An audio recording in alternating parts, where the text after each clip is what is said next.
Thank you very much, and I'm very conscious that I am the person that is stopping you from going to a very happy reception later. But I'm also conscious that I'm the first Irish woman ambassador to Japan, and Japan has now appointed its second ambassador to Ireland. So I think that in many ways Japan can be ahead of the pack for all of us. It's clear that the top challenges to achieving gender equality for both the EU and Japan are not in the areas of health and education. We have largely addressed those inequalities, although we both have, as we've heard today, we both have work to do on science and technology or the STEM areas. Our shared top challenges are in economic participation by, opportunity for, and the political empowerment of women. In these areas, both the EU and Japan have significant roads to travel. But you may ask why we in the EU should dialogue and share our experience with Japan, and why Japan should share its experience with us. I believe there are two reasons. The first is that the European Union and Japan have a vested interest in ensuring that we both succeed. Japan and the European Union share the same values and confront the same issues. We live in an uncertain world, grown ever more uncertain in the recent months.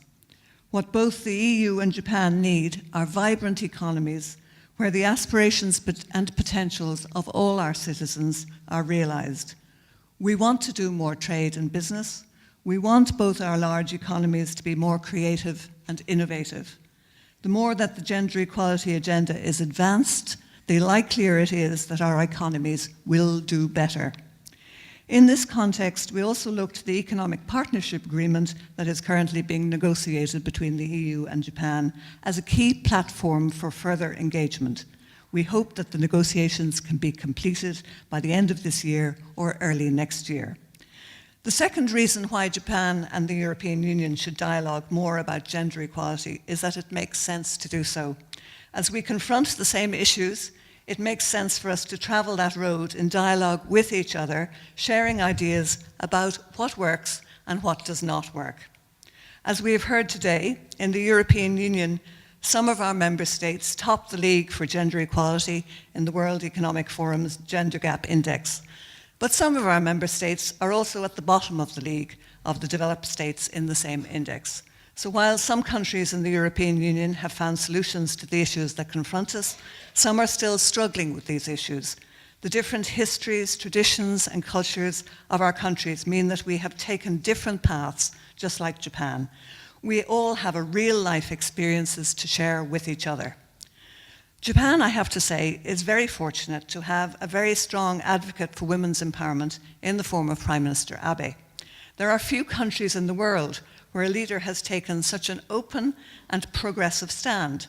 And we saw today from Minister Kato the significant initiatives that have been taken. Last Friday, 17 women ambassadors were invited to meet Prime Minister Abe in advance of the WOW conference and share experiences from our own countries. There were just 4 of us from the EU 28 member states. The Prime Minister made the very valid point that without the participation of women, Japan's economy cannot grow. He also made the point that it is not a short-term agenda. The empowerment of women takes many years to achieve, and as all of us know who've been working in this area for many decades. This advocacy and leadership from the top are very important, but crucially, as again we have learned today, they must be matched by actions and changes across the full range of sectors and actors, both private and public. And here I have to say that I have every faith that when Japan puts its mind to achieving something, it will be achieved. When Ireland joined the European Union in 1973, we were compelled to enact equal pay legislation. I'm old enough to remember thinking then, naively as it turned out, that the problem of gender equality in Ireland was solved. Of course, it was not, nor has it been yet. We still have significant pay inequality, and though there has been a great improvement, we still have a long road to travel to achieving political empowerment. Achieving gender equality is a complex and multidimensional issue, as Dr. Edman has pointed out. It involves a matrix of taxation and pension systems, incentives or disincentives to work or stay at home, choices such as whether to have children or not, individual attitudes of men and women, and the norms and cultural values of the society, and the individual, whether in the public or private sector institutions. These institutions have to accommodate themselves to change. We have now reached the stage where the issue of adapting institutions to address gender bias embedded in them and tackling that most insidious phenomenon of unconscious bias are the relatively new areas that have to be solved. All these dimensions have to be addressed, and with the best will in the world, this takes time. I hope that we can continue the dialogue that has been started today.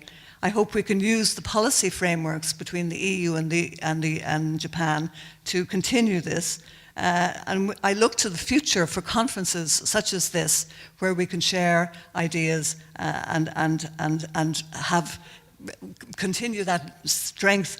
Our strength lies in our diversity. That idea, I think, is very important. We already have some areas in the STEM research area where we are making progress with Japan and the EU sharing ideas. This conference has brought together some of the leaders from Japan and the European Union to discuss the opportunities for us to work together to tackle the common challenges that we face. This is a first step in a journey together for equality. I hope it will be one of the many steps we can take together. Finally, may I take this opportunity to thank the EU delegation for organising this conference and wish the organisers of the WOW conference every success in the days to come. Thank you very much indeed. Arigato gozaimashita.